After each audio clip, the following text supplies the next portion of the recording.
Good evening. Xi Jinping has been officially elected as China's president by the National Parliament in the final stage of the transition of power to the next generation of leaders. As head of the Communist Party, state and armed forces, the 59-year-old now has full power to lead the nation through challenging times ahead. 习近平同志当选为 It had been expected all along, but it was still a big moment for China as Xi Jinping was officially elected as the nation's president at a formal ceremony in Beijing this morning. Xi was elected by 2,952 votes, with 1 no vote and 3 abstentions, from nearly 3,000 delegates of the National People's Congress at the Great Hall of the People. Xi was also elected as the chairman of the powerful Central Military Commission with 2,955 votes. This is the parallel government post to the Communist Party's top military position, which he already holds. Together with his elevation to Party General Secretary last November, the 59-year-old now has full power as head of the party, state and armed forces.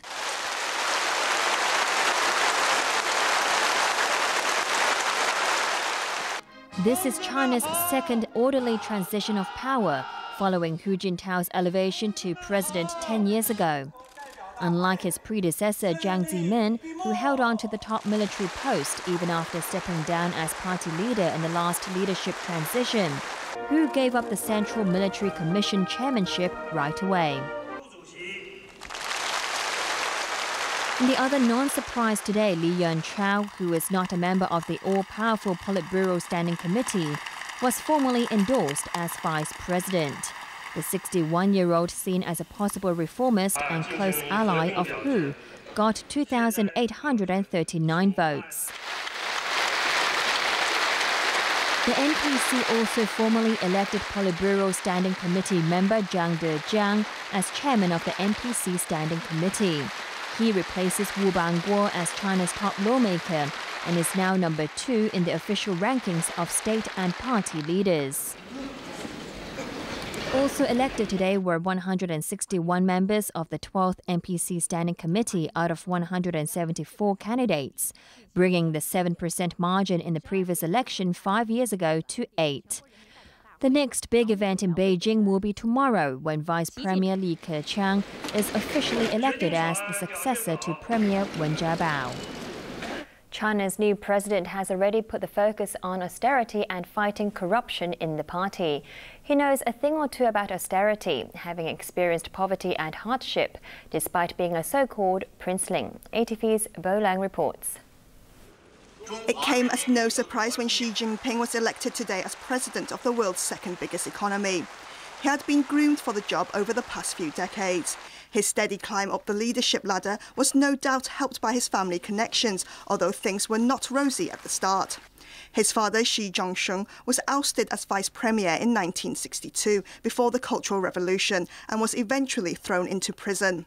Xi experienced poverty and hardship firsthand during his youth when his family was exiled in the countryside. He went on to study chemical engineering at Tsinghua University in Beijing and after graduating went into politics. After several failed attempts because of his father's background, Xi was eventually admitted to the Communist Party in 1974. When the Cultural Revolution was discredited, there was a turn in fortune for children of the revolutionaries who made China a communist state. The princelings, as they came to be known, gained prominence and Xi was among them. He became party chief of Shanghai in 2007, succeeding Chen Liangyu, who was sacked for corruption. Shortly after, Xi was promoted to the party's standing committee and became vice president in 2008. Last November, he succeeded Hu Jintao as head of the Communist Party. Today, his elevation as China's top leader was completed with his election as state president and chairman of the PRC Central Military Commission, succeeding Hu in both posts. Xi has the unenviable job of leading the world's second biggest economy during a time of global economic uncertainty and rampant corruption at home. He has promised to stamp out corruption at all levels and, in a bid for a less ostentatious party lifestyle, ordered an end to lavish banquets and wasting public money. Despite his high profile, little is known about Xi's private life. He is, however, famous on the mainland for having a celebrity wife. Peng Liyuan is an army general because of her status as a top folk singer and actress, and the couple have a daughter reportedly studying at Harvard University in the US. Xi also likes basketball and Hollywood war movies. Bo Leung, ATV News.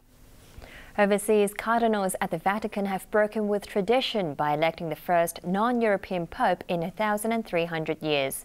The new pontiff, who hails from Argentina, is also the first South American to head the Catholic Church and the first to take the name Francis. This was the moment the thousands of faithful packed into St. Peter's Square were waiting for. White smoke billowing from a chimney over the Sistine Chapel signaled that the world's 1.2 billion Catholics have a new pope. But those in the square had to wait for about an hour before they and the rest of the world would know who's the new pontiff. In keeping with Vatican tradition, one of the cardinals who took part in the secret conclave to choose the new pope appeared on the central balcony of St. Peter's Basilica. We have a pope, he declared. The curtains then parted again and the world had the first glimpse of the new pope. It was a surprise.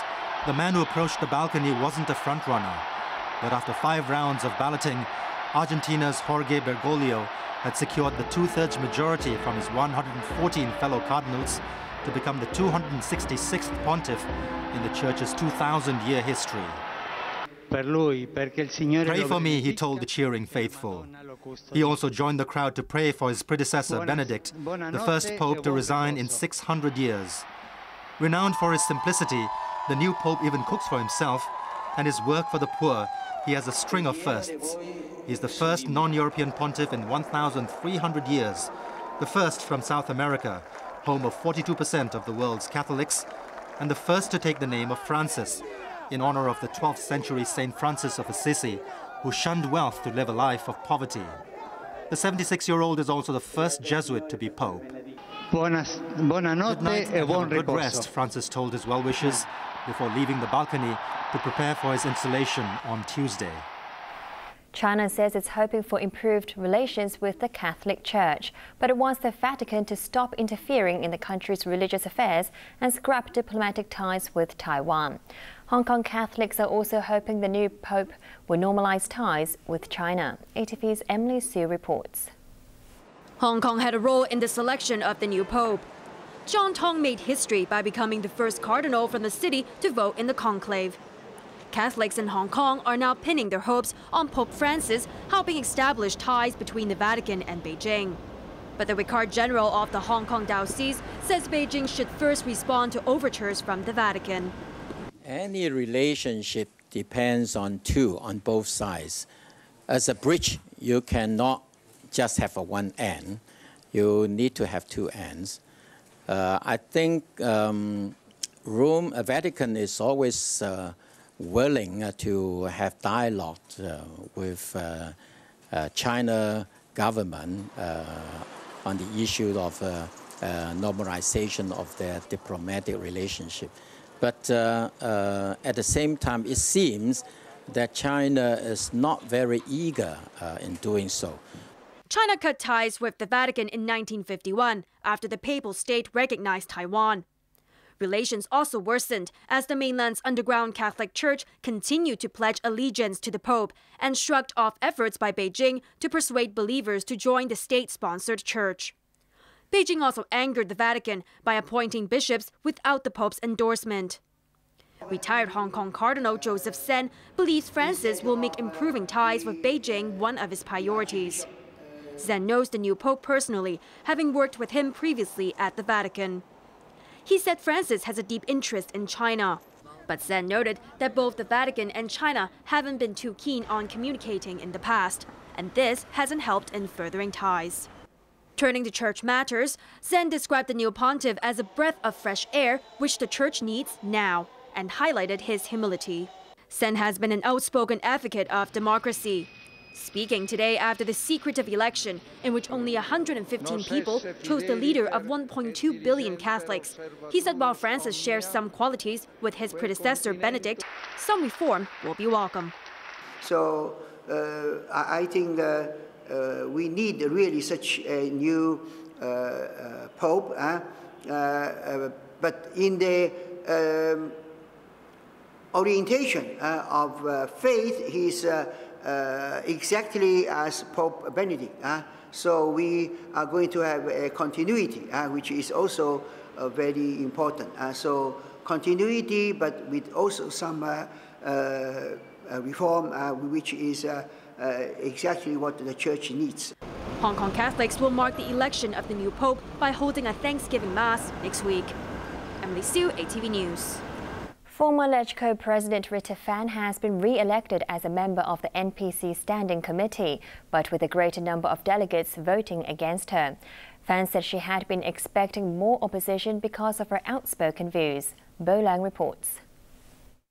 Veteran politician Rita Fan was re-elected to the Standing Committee of the National People's Congress today, securing 2,790 votes. But 124 delegates voted against her. 5 years ago, only 42 rejected her. Fan believes her age, she's 67, may have been one reason for the higher number of no votes.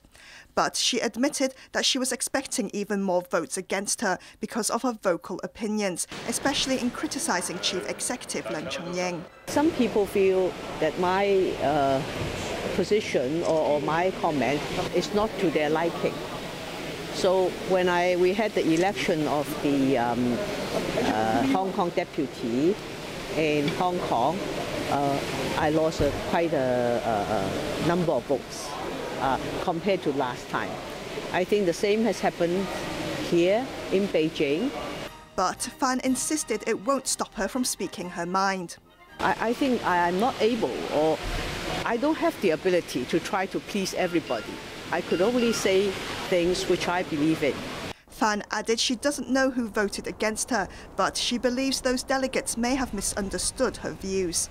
She said she will try to be clearer when expressing her opinions in the future, but stressed her views are her own and she is not trying to convey messages from the central government.